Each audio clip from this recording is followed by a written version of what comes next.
Please note today's session is being recorded. If you have any objections, you may disconnect at this time. Thank you very much. On behalf of the National Cancer Institute, I wish to welcome everyone to the January Advanced Topics in Implementation Science webinar. Today we are delighted to welcome our presenter, Dr. Doug Luke from the Center for Public Health Systems Science at WashU, who will be joined by our own Dr. David Chambers to moderate the session. A very brief word about logistics and we'll be off. We ask that if you are not already on mute, please keep your phone on mute for the duration of today's presentation. As mentioned, this session is being recorded and muting all lines will help us to avoid any background noise. We encourage questions. They can be submitted by using the Q&A feature on the right-hand side of your screen. Type your question in the provided Q&A field and hit submit. Feel free to submit your question at any time, but we will be opening the session for questions when the presentation is finished. Without any further ado, it's my pleasure to turn the meeting over to Dr. David Chambers.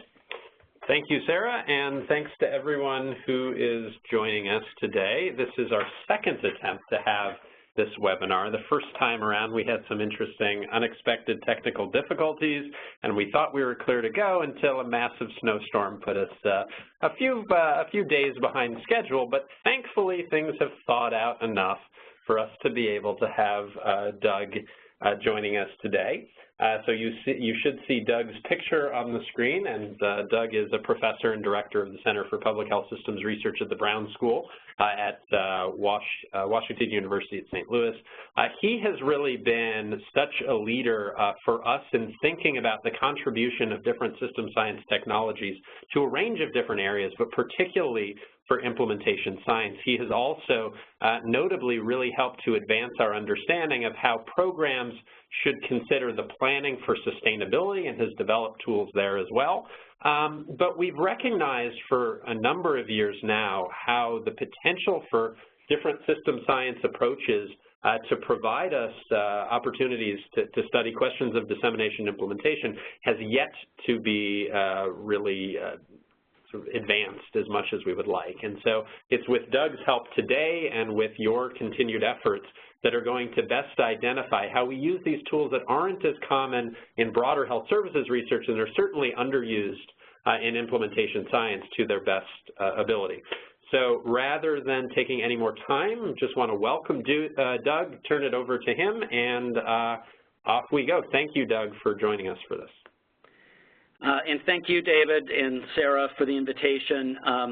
I had to remind myself what I was going to say last time before the storm hit, but you've done a really nice job of setting this up for me. I tell my students often that I have the best job in the world, and a lot of the things I'm going to be talking about today are why I really do like my job so much. You know, the ability to explore new and innovative methods and try to understand how they're applied and how they can be helpful for important public health and implementation science questions is still thrilling to me. And so I'm really looking forward to the next hour. What I'm going to talk about, the title is a little tongue-in-cheek. You know, sometimes it does seem like implementation science research is impossible. It's certainly very hard. The point of my title is really to suggest that there are many important research questions in implementation science that are actually hard, if not impossible, to do using traditional methods, in particular traditional experimental designs. And so today, really, I'm going to talk about one particular method in the system science toolkit, agent-based models. This is also fairly new for me. Most of my system science work has been done using network analysis and network science in public health policy research. So I'm serving a bit as a cheerleader here because I really think agent-based models are a relatively new and exciting tool for us.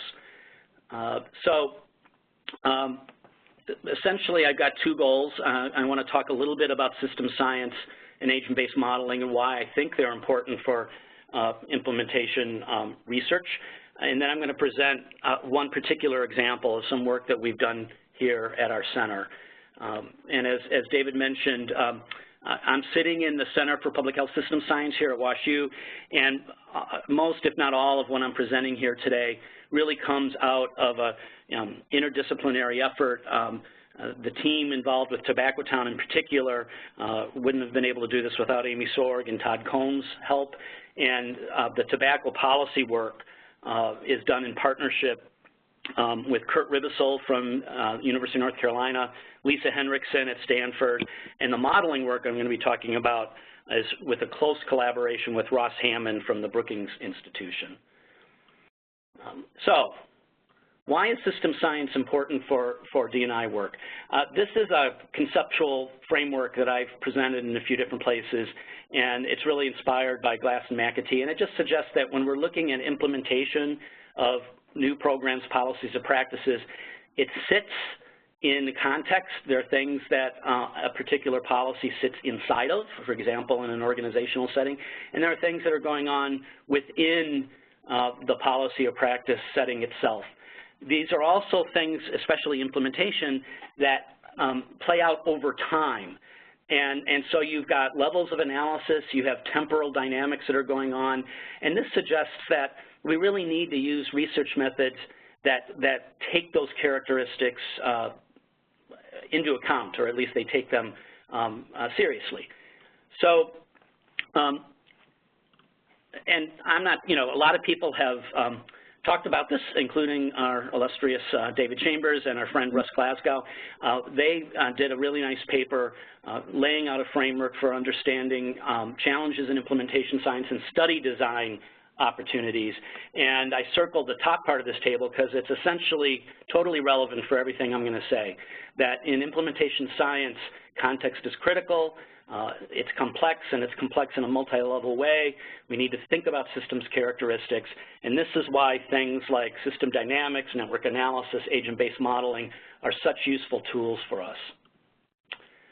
The example, and then this comes out of a paper that Katie Stamakis and I wrote, and just a couple things here. This is essentially just a different way of saying what Glasgow and Chambers had said. The assumptions underlying complex systems approaches are things like nonlinearity, non-normality, heterogeneity, multiple levels. Essentially, those are the characteristics of the real-world phenomena that we study in implementation science. And the graphic on the upper right-hand side actually goes all the way back to my grad school days at the University of Illinois. Joseph McGrath called this the three-horn dilemma. And what he noted is that there is no such thing as a perfect study design or research design. Instead, different types of research approaches maximize characteristics of the phenomenon that we're studying that we care about. So experimental designs that you see up there under the capital B, they're very good at allowing us to be very precise in our measurement of behavior. On the opposite side of that circle, you see computer simulations, and I include system dynamics and agent-based modeling here.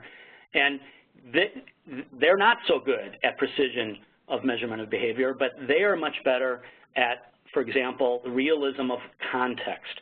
Now, it might seem odd to think a computer program, that the sort that you'd have in an agent-based modeling study, is good at realism of context. But the point, as you're going to see in these ABM studies, is to actually observe how context influences behavior over time. And so in that way, you can see essentially where ABMs are situated along this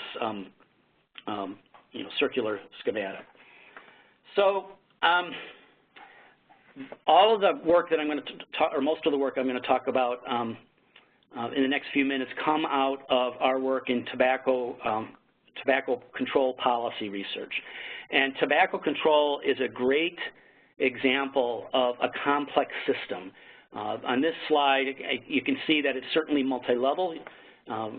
In order to develop and implement effective tobacco control policies, you need to sort of understand everything from genes and cells all the way up to global trade and global treaties.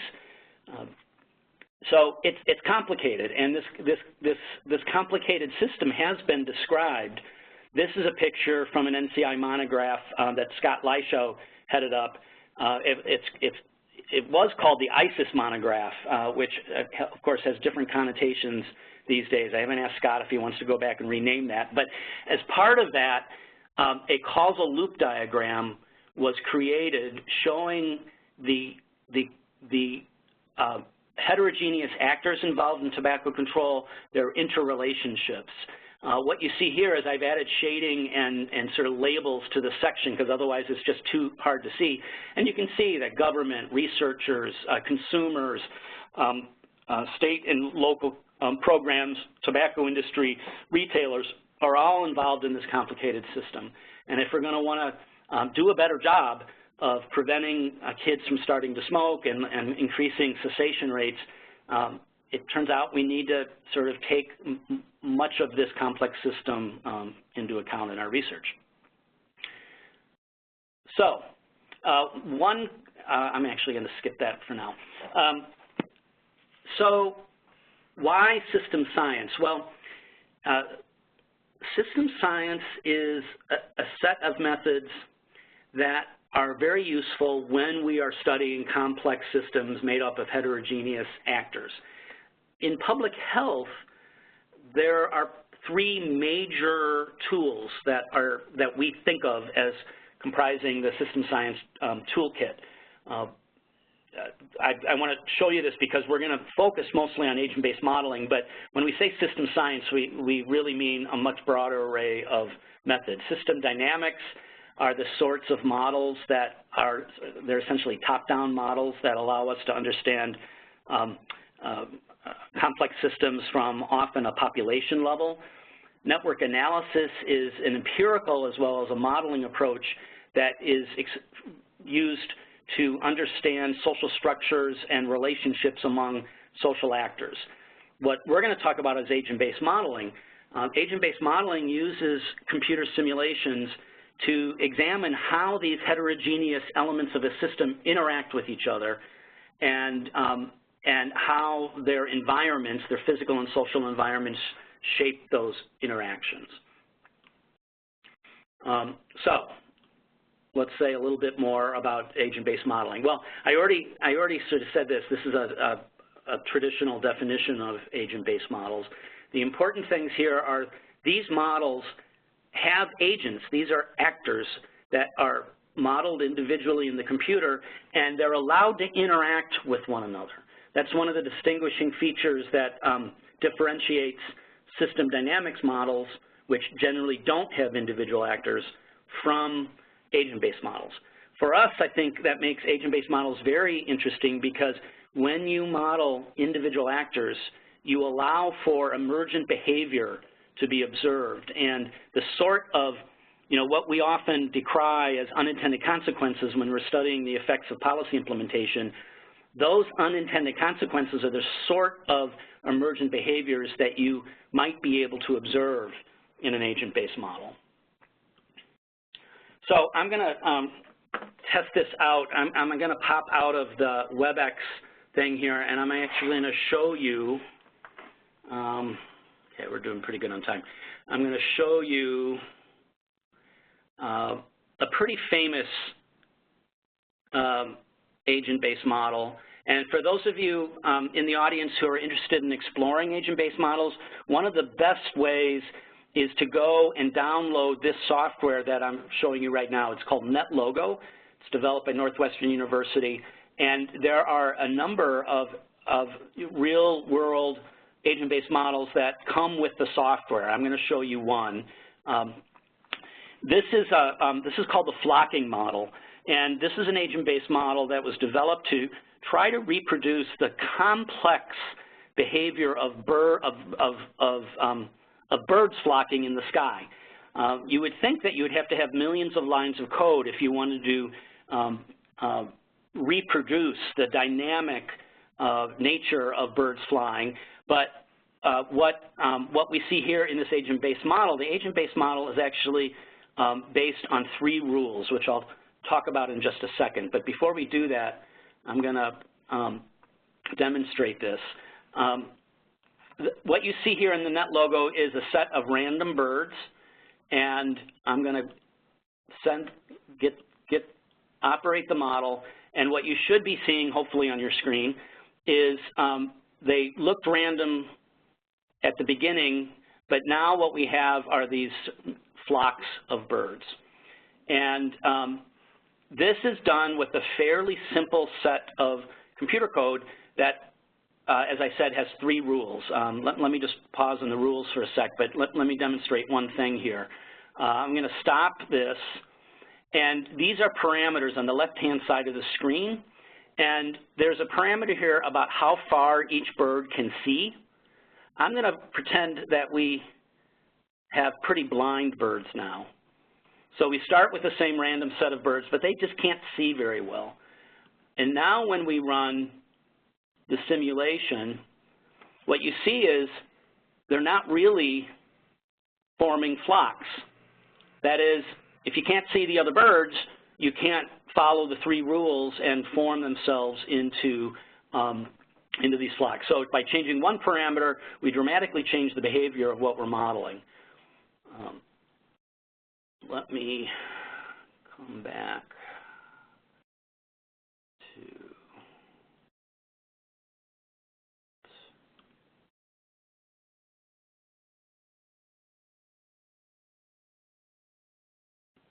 okay. So this Reynolds flocking model produces very complicated dynamic behavior with 3 rules. Essentially, each bird tries to keep tries not to get too close to any neighbor. However, they're going to steer towards where the neighbor birds are flying, and then you're also going to steer towards the average position of the neighbors. With only those 3 rules, they were able to use this model. Pixar, for example, essentially uses a more complicated version of this when they did flocking fish in Finding Nemo. So I just wanted to illustrate one agent-based model, and there are a number of more public health relevant models in NetLogo, including looking at a virus that propagates across a social network. If we have a little time at the end, I'll pop that back up and show it to you all. Okay, so essentially, I think ABMs are useful for studying public health policy and policy implementation because a lot of our research questions, you just simply can't set up real-world experiments to study them. And so how would you do this? How would you use ABMs for policy? Well, the actual steps in developing an ABM, the broad steps aren't that different from other types of evaluation or research work. You're going to spend time designing the agent-based model. It needs to be designed to answer a specific question or a small set of questions. You're going to use, as you can got a hint at with NetLogo, you're going to design the model in software. Then you're going to observe the model in action. There's an iterative phase here where you use the results to improve the model. Then you share the results. I'll say more about dissemination in a little bit. And then another thing that often isn't done but really should be done is the whole process should be evaluated so that you understand what your investment in the modeling efforts is getting you. Our colleague Ross Hammond has written a paper on what the best practices of agent-based modeling and policy research is. It's part of an IOM report that I'll show you in a sec, but I think this is useful to break down what the specific steps of an ABM are. The parte system, your model, your ABM is going to define agents, and they have characteristics. The agents are going to be allowed to do things. They're going to have actions that you program. How they decide what to do will be based on a set of rules, and all of this is designed to happen over time and within some abstract or semi-realistic physical and social environment. You'll see how this plays out in the Tobacco Town example that I'm going to get to in just a little bit.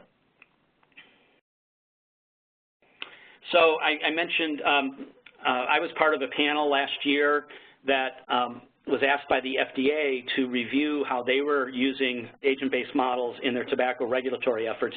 You can't read this, I'm sure, but this is, if you go to the IOM site and search for tobacco modeling, this is one of the handouts. And in particular, one of the things I think would be of broad interest to implementation science researchers is this is a logic model for an evaluation framework. And if you look at it, when you can see a high-resolution copy of this, you can see that it really breaks down a lot of the elements that have to work together in order for an agent-based model to, in order for it to be useful, really. And by the way, Ross's paper that introduces the Partey system is in an appendix in this IOM panel report. Okay, so very briefly before I turn to Tobacco Town, let me touch on just a couple example agent-based models in public health and in tobacco control.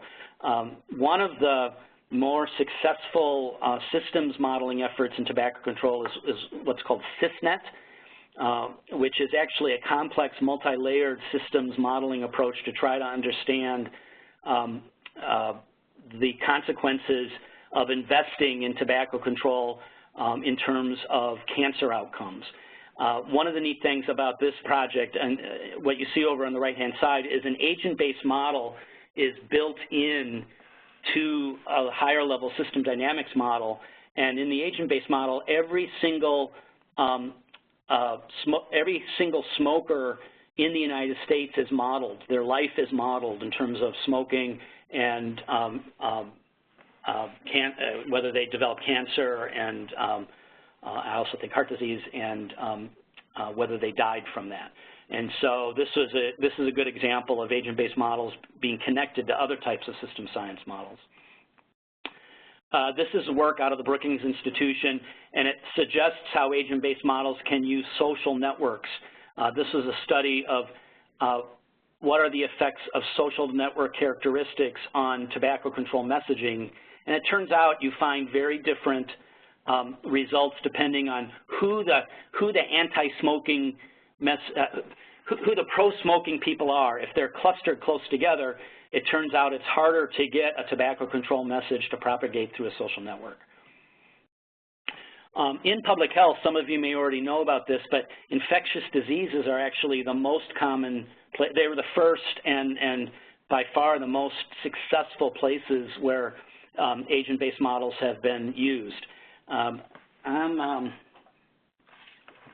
a little concerned about time, so I'm not going to pop out and show these, but the first and the last, I'll just pause in here for a sec if you want to, if anybody wants to go to these websites. epimodels.org goes to the MIDAS website, which is a group mostly at the University of Pittsburgh, and they have done incredible work in using agent-based models to study infectious diseases. And Doug, I'm going to pop in really quickly and let folks know that I can certainly make these links available to everyone on research2reality.cancer.gov or through other channels, so not to fret. Good. And then, while we're answering questions, maybe I'll pop up a couple things and just have them play. The last one here is a fun one. It shows a zombie outbreak in the United States. But underneath it is an ABM designed by scientists at Cornell University. It's my students like that one. Okay, so now in the rest of the time that I have available, I'd like to talk about one specific application, and this is a model. It's an agent-based model, but we call it Tobacco Town. And the results that I'm showing here are pretty recent results, and it comes out of research that's been funded by NCI. Essentially, this model has been designed to help address tobacco control policy questions about tobacco retailer density. There's a pretty wide evidence base that shows that in communities and neighborhoods that have higher density of tobacco retailers, you have an association of other bad things. Kids are more likely to start smoking, more cigarettes are purchased, of course, there's higher adult smoking rates, and it's people who live in neighborhoods with a lot more tobacco stores around them, it's harder for them to quit. I was part of a group at CDC, including Kurt Ribisel, who was talking about this as CDC was getting more interested in point-of-sale policy efforts. And I remember at the time, there was sort of an idea that, okay, we know that high density is bad, so low density must be good. And, there's sort of a sense if we just reduce density, then we'll actually be able to reverse some of these public health risks. So what you're seeing now is the result of that first meeting and first conversation. And I'll say a little bit more about that as we go through the next few slides. When we think about this as a policy option, there's actually a number of ways that we can try to reduce tobacco retailer density. And the ones that I list on this slide are, all of these are being attempted by real communities throughout the United States. So location-based restrictions can be things like don't allow retailers near schools. Retailer-based restrictions are like don't allow pharmacies to sell cigarettes anymore. Or you can reduce density through just increased licensing fees or through attrition, essentially lower the number of licenses that you allow over time. But will this have an effect? So in that CDC meeting, the way we were talking about it, it seemed like there was an assumption that, essentially an assumption of a linear relationship between density and cost. Cost here isn't just money, it's how easy or hard is it to obtain tobacco products. And so we think, the science suggests that higher density makes it easy to get cigarettes, where lower density would make it hard. You have to travel further. If there are fewer places selling cigarettes, maybe the price of those cigarettes would be higher. And this is based on social science economic theory. But I remember turning to Kurt and saying, it's not going to be that simple. And what I'm going to show you next is I originally drew this on a blackboard. This is only slightly better looking. But here's a little conceptual model. And here's Shelley. She's an agent. She lives in the little greenhouse, and she's a smoker. And it's easy for her to get cigarettes because all she has to do is walk to the nearest corner, and there's 4 stores right there. And if we're trying to make it harder for her to get cigarettes, what we have to do before she's even going to notice is it's not enough just to get rid of that retailer or that retailer or that retailer. You have to get rid of essentially of all 4 of these retailers before she has to travel further.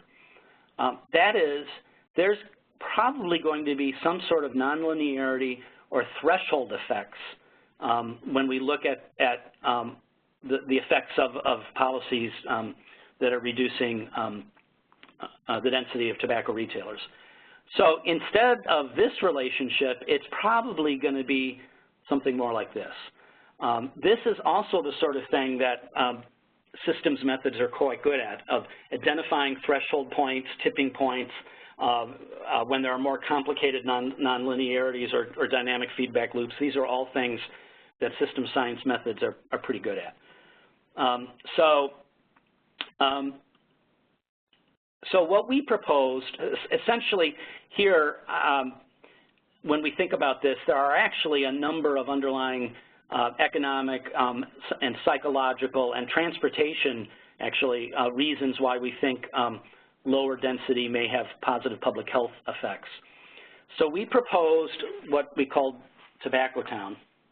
And this was actually just a cartoon that we put together for our first grant application, but it gives you a visual sense of what we were thinking. We actually wanted to model, actually, as you'll see in a sec, 4 towns. We wanted 4 tobacco towns where we were going to follow people as they went from where they lived to where they worked or went to school, and as they're smokers, they would, when they needed cigarettes, they'd need to buy cigarettes at retailers that also were in those towns. And essentially, the policy question is here bolded at the top, which is, if we can change the distribution and the density of tobacco retailers, how does that actually change the pattern of tobacco purchasing and subsequently consumption by agents through time? And really what we were trying to do is use this model as a retail policy laboratory. Laboratory in the sense of these are not experiments that we're doing in the real world, but we were going to actually implement different types of policies in our tobacco towns and then observe what happens after those policies were implemented. I'm going to pause here for a sec because this is essentially the outline for our initial tobacco town model. And if you look closely at this, this follows pretty closely Ross Hammond's PARTE system, which is not surprising because he and I were working on this together. So the agents themselves were adult smokers who lived in 4 different town types. These were abstracted towns, urban rich, urban poor, suburban rich, suburban poor. These are actually based on real towns in California. So we modeled the towns, especially in terms of their population density, incomes, transportation mix, and most importantly, the tobacco retailer mix. All were pretty realistic. Basically, the agents move around these abstract towns. They make decisions to buy cigarettes, and then what we are observing most closely, you can think of it as our outcome variable, is total cost. Total cost is a utility function that is a combination of distance traveled, the amount of time it takes to travel that distance, and then how much the cigarettes themselves cost once they buy them. This is just a table to show that, in fact, our 4 town types do look quite different from each other. And then now what I'm going to do, I'm going to pop out again. This is, when you run an ABM like this, you often typically don't have a lot of visuals. What you do is you produce very, very large data sets. But since this is new to me, I insisted that the Brookings group put a little cartoon together because I wanted to make sure there actually were little people running around in our tobacco towns. And I'm going to just show you one of these. This is, you can see why it's abstract. It looks like Sim City. There are people who live in these city blocks, and the squares are tobacco retailers. The color coding is the type of retailer. The dots that are on the streets are the different people.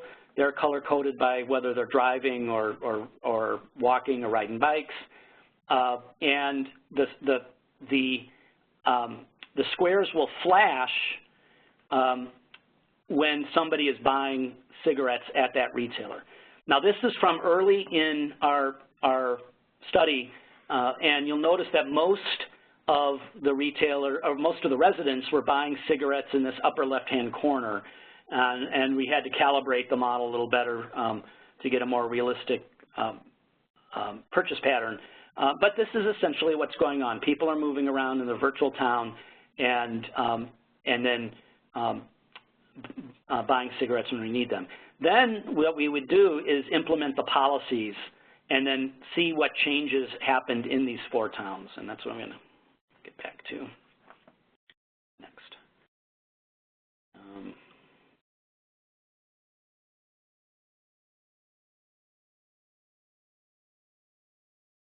Okay. This slide may be a little distorted here, but let me tell you what our experiments were. We ran the models in baseline, essentially, before we did any manipulations, but then we did essentially 5 different types of policy experiments. In one, we did essentially a cap and winnow strategy where we gradually removed retailers randomly from 10 to 50%. Then we did a store type sales restriction where we looked at what would happen if pharmacies stopped selling or convenience stores. We also looked at the effects of a school buffer restriction. What would happen if we removed retailers that were within 500, 1,000, or 1,500 feet around schools? And then finally, a policy that that has a limit on how close retailers can be to each other. Again, 500, 1,000, or 1,500 feet. Over on the right-hand side, this may not be very clear, but what we then did is, after we looked at the effects of these policies one at a time, we did what we called layered policies, where we combined all of these policies together in two levels. Moderate was sort of reasonable policy places, so like a 25% retailer reduction and getting rid of sales in pharmacies. Then we also did a high, intense layered policy, which is like the strongest levels of each of these policies. Okay, I got about 9 minutes. All right, I have a lot more results slides, and I'm going to just pause on a few of these and suggest what the main things that we've been finding. This first slide was essentially the confirmation of my initial hypothesis, which is that this combines all the experiments together, and it's showing the effect of density, retailer density, on cost. And remember, cost is this combination of things. And what you see is you actually have to lower density pretty dramatically before we start seeing a tilt up in the cost. The other thing that we saw is these town types start in very different places. The increased costs we were mainly seeing in the suburban rich and suburban poor towns because they started low already. Their tobacco retailer density was already quite low. This suggested to us the context dependency of these policies. That is, the effects of these tobacco control policies it wasn't going to be a one-size-fits-all. These policies were probably going to work differently in different types of communities or towns. I'm only going to show you, I have a whole set of these slides, but they're all fairly parallel. This is the slide that shows the results for our random retailer reduction. And what we see is there's really pretty modest effects. It's not until we get to the 40 and 50% density reduction where we start seeing, the box plots are showing higher costs. But there is a general pattern that we can see that the lower the density, the harder it is getting for our agents to get their cigarettes. The next set of slides all show similar results for our 4 policy types. I have a slide that summarizes all of this in a sec. Let me pause here. If we go back and look at one of the individual results, so this is the school buffer results, we see again that we see the biggest effect on price with the strongest level of the policy, in this case, when you have a buffer that goes out 1,500 feet. But even there, what we're looking at is an increase in price from like, I think it was like $5.80 to $5.95. So a modest increase in cost. When we layer the policies, though, that's where we see, even to the naked eye, you can see the big jumps. That is, when policies are working simultaneously, we're seeing much bigger jumps in the cost of obtaining cigarette products. So what does this mean? This is a slide that allows us to compare across the town types and across the levels of the policy intervention a little better. And you can see that the multiple policy interventions have the biggest effects. But you also see some variability across town types. So for example, in the urban poor, on the left-hand side town type, you can see that the school and the proximity retailer interventions have moderate effects. The suburban poor, in fact, the 2 suburban town types, on the other hand, have the effects of the school and retailer proximity policies are much smaller. Why is that?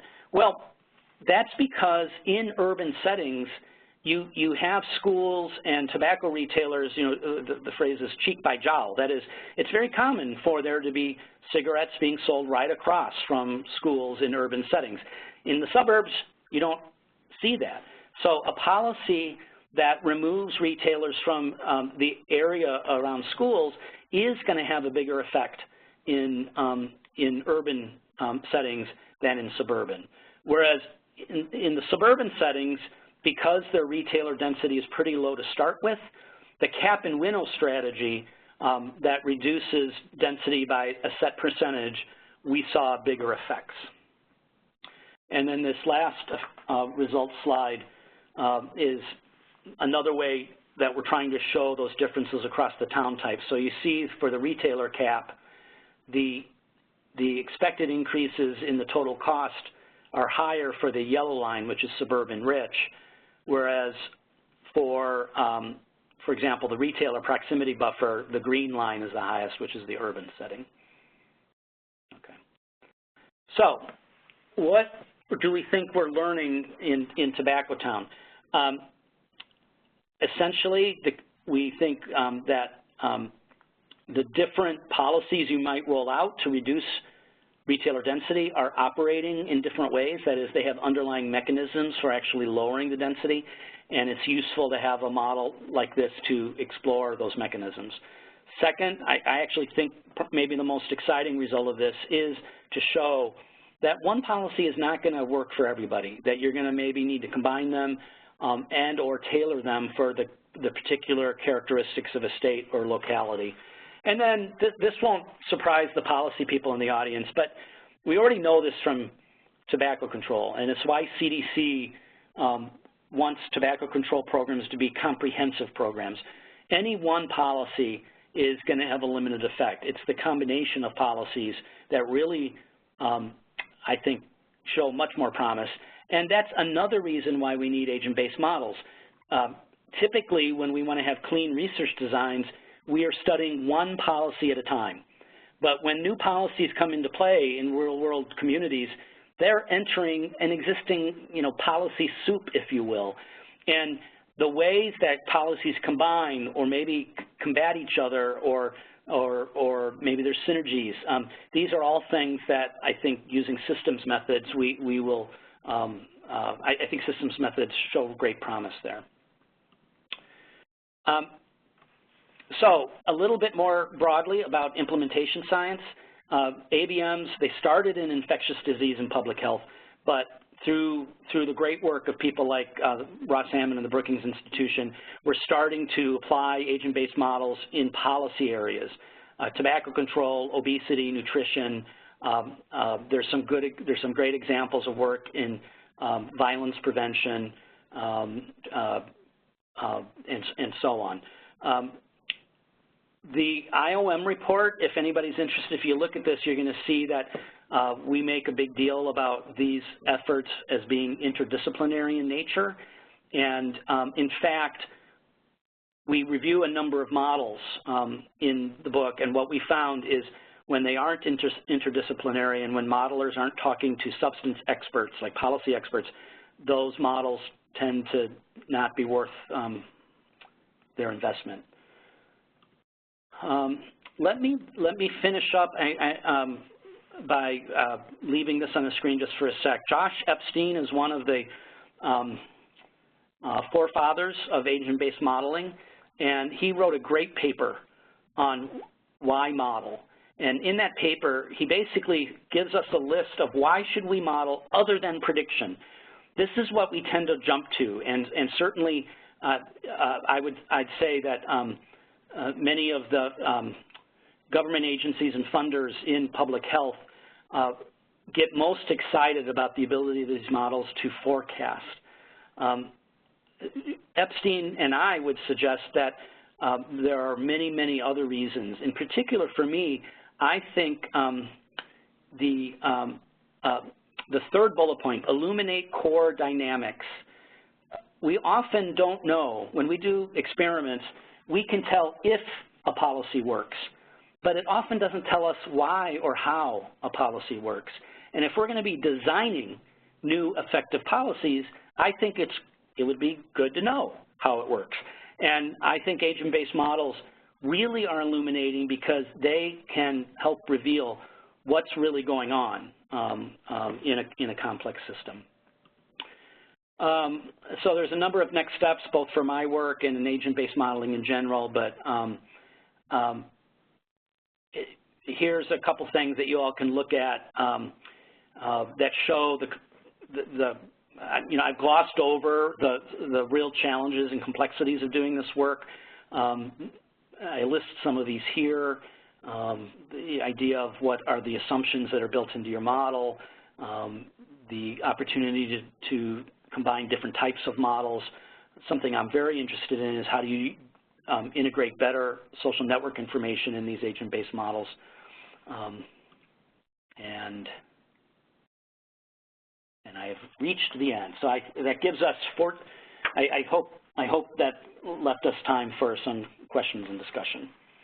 So I will stop. Doug, this is perfect. Thank you so much. And so I do want to extend our thanks here at NCI to you. And thank you for your wonderful presentation and your patience with our technical difficulties. Across the month. Yeah, exactly. Long-term difficulties. So we're going to go ahead and open for questions. As a quick reminder, questions can be submitted using the Q&A feature on the right-hand side of your screen. Go ahead and type your question in the provided field and hit submit.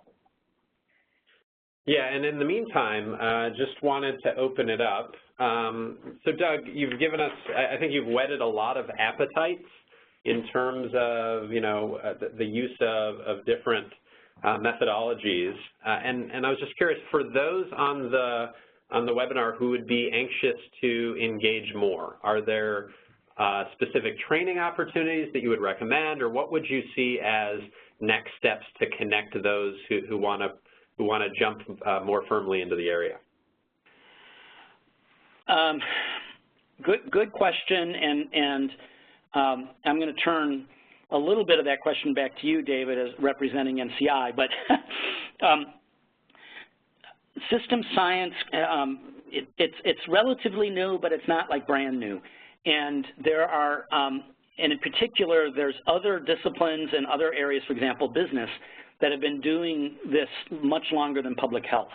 What that means is some of the opportunities, you have to go outside of public health. Some of the best textbooks, some of the best, the development of the software comes from those places. Public health is starting to catch up. In one of my papers, I did a review, and this was for the 2012 paper. We found that there is no school of public health that offered courses in all three of these core methods. There are many schools that offer like one or maybe two. For example, here at WashU, we have good coursework in network analysis and good coursework in system dynamics, but not anything in agent-based models. The deans of the schools of public health are supposed to be working on this. One of the more unfortunate things, OBSSR, and through the leadership of people like Bobby Milstein and Patty Mabry, who neither of them work in government anymore, by the way, they really were the people who got this going in NIH, and they, in particular, they arranged for funding for an annual training workshop called ISSH, Institute of System Science and Health, and they trained many scholars. It went for about 5 years. Unfortunately, funding was cut a couple years ago, and there's actually there's a cohort of people who went through the ISSH training who are doing some top-notch work and publishing papers and getting grants. I think there's a real gap there right now. That being said, I would say there's more. Both network analysis is a little bit more broadly available, both in terms of software, in terms of classes, in terms of books. System dynamics follows, and agent-based modeling is still relatively new. Okay, so I see there's some questions. I'm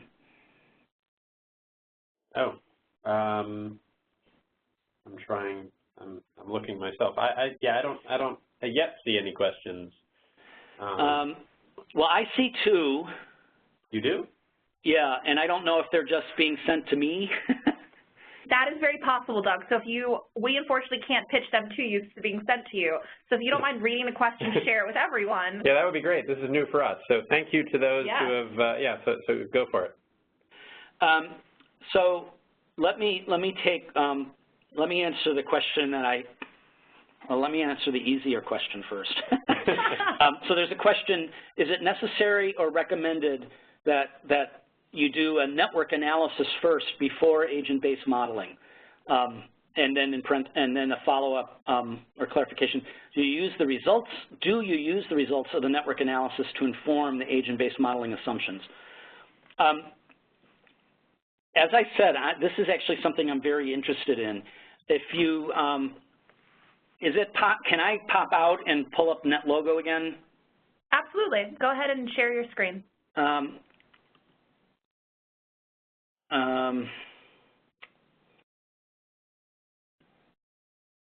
Oh, this has been running the whole time. Poor birds. Tired. I'm going to pull up this also comes with NetLogo. It's a very simple example of how you can embed a social network in an agent-based model. When I defined agent-based models, I said that the agents occupy some sort of social and or physical space. So sometimes the agents are driving down roads. In this case, agents are connected to other agents through a social network. And there are models that do both, by the way. This is one that's showing what happens in a disease outbreak for a particular social network, and it draws what many of you in the audience will recognize as a typical SIR curve as people get infected, as they recover. And there's a lot of research using models like this because it turns out that social network properties have strong influences on the patterns of disease outbreaks. So, and just to show a similar thing to what I did with the flocking model, so this shows a typical thing. What would happen if people had fewer friends in their network, so they weren't connected to as many people? Well, what happens is you get isolated parts of the network. The SIR curve looks quite different. So this is a long-winded way to answer the question that social networks and social space, I think, really can improve the quality of the agent-based models. But this is very, very early work. And the agent-based models that I've seen that use social networks tend to use very, very simple social networks. And so most of the time when you ask, should you do a network analysis before, if you've got that, it can certainly inform the agent-based model, but unfortunately these are two camps that tend not to talk to each other all that often. Network people are more empirical, they do less modeling and more collect network data and analyze it, and agent-based modeling people are modelers, and you know, that's actually one of the things I'd like to do in what's left of my career is one of the things I'd like is think through what's the best way to connect network analysis to agent-based models. Cool. All right, so that's one question. The next question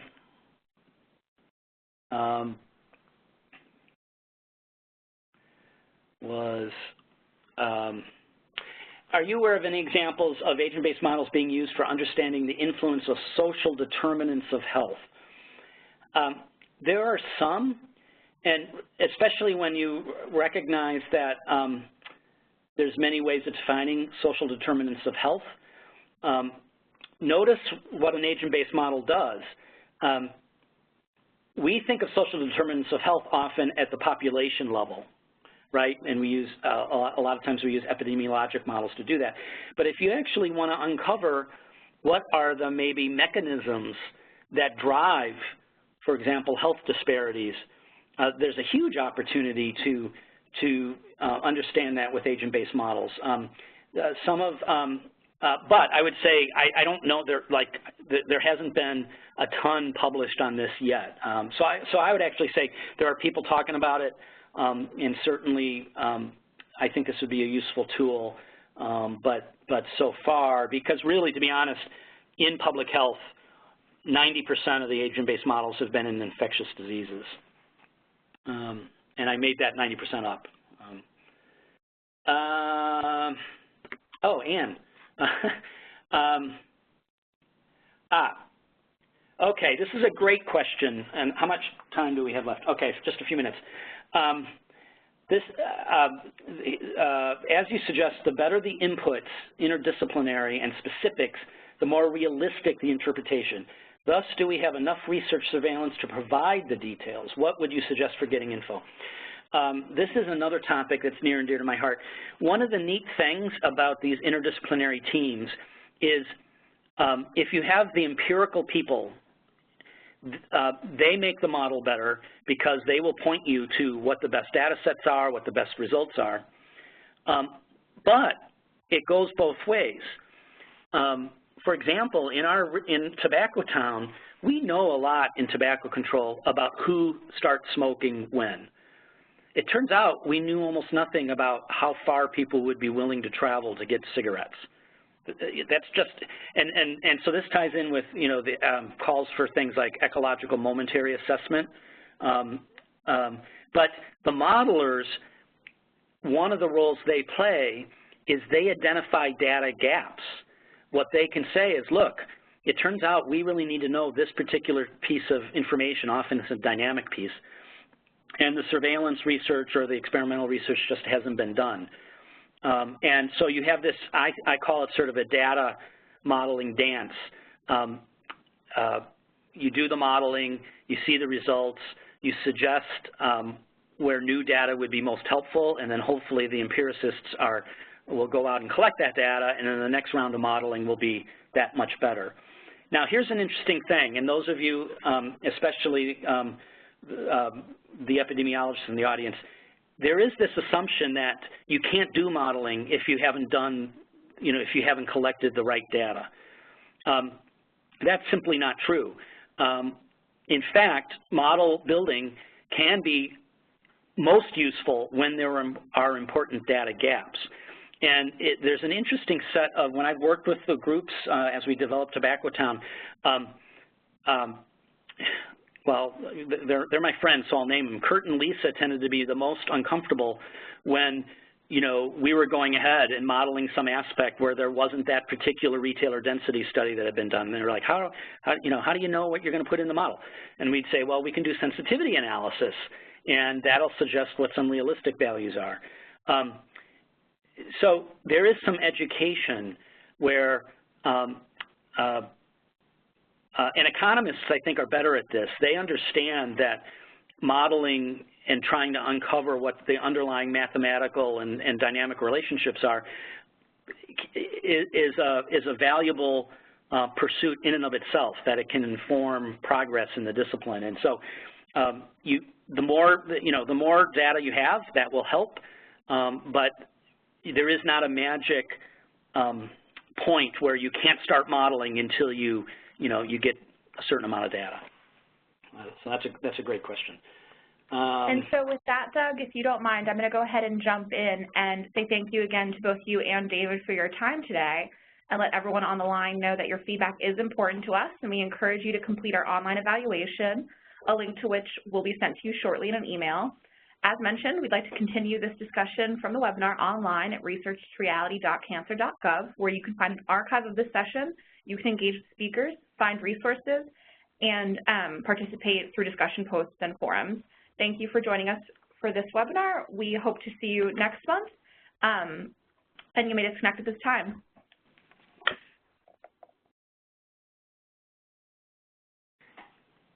David, Sarah, are you still on?